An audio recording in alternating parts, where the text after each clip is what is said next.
Hello there gorgeous gamers, and welcome back to Pure Play TV for another video review, and this time we're looking at Redout Space Assault, which has released for PS5, PS4, Xbox One, Xbox Series XS, Nintendo Switch and PC. The version we're reviewing was done on PS5 and all footage is from the game running on PS5. A review code was provided by the publisher, and this review is brought to you by our network site pureplaystation.com. Check them out. Redout Space Assault might sound kind of familiar. That's because it's a strange little prequel to Redout, a Wipeout style racing game that released a few years back. I remember playing it and reviewing it on PS4, and I found it to be an okay, if forgettable game. Now here in 2021, we're getting a prequel that swaps out the futuristic racing for space combat. Okay.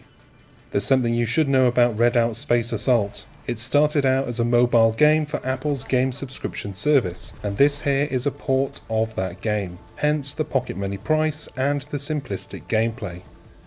Rather than zipping around tracks at breakneck speed, Redout Space Assault takes players a couple of hundred years backwards within the Redout universe, because everything has a universe these days. The story is, well, I don't know or care. It's told through in-game dialogue with no cutscenes. The voice acting isn't terrible, but I always find it hard to connect to any story when it's delivered in this format, though I do appreciate that there's actual voice acting instead of endless text to read. You play as a fighter pilot and your main tasks are survive, collect coins, upgrade your ship with those coins, and shoot bad guys. I left shoot bad guys last on that mini list because you don't really shoot the bad guys. Sure, there's a button to fire your missiles, but it's all automated. You don't need to aim, you don't need to worry. All you have to do is spam R2 and make sure you dodge out of the way of incoming fire. It's very simple and it harkens back to the days of Space Harrier and Star Fox, but with less control.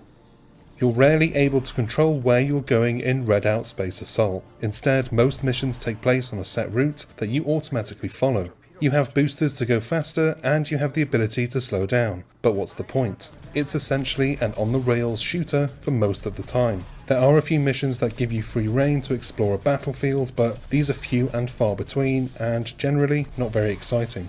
Graphically, I'm surprised. It looks and runs great, but this was once a mobile exclusive, so you would expect nothing less. Still, I was impressed by the graphics at times, but let down by the fact I couldn't really get into any of the detail due to the lack of agency afforded to me. I'm not sure what the thinking is behind Redout Space Assault. It seems like a weird fit to try to tie in what is a very average arcade shooter to a very average anti-grav racer. Maybe this is better on mobile where expectations are lower. Still, for £8, $8, you could do a lot worse, or you could do it a lot better with a game on sale.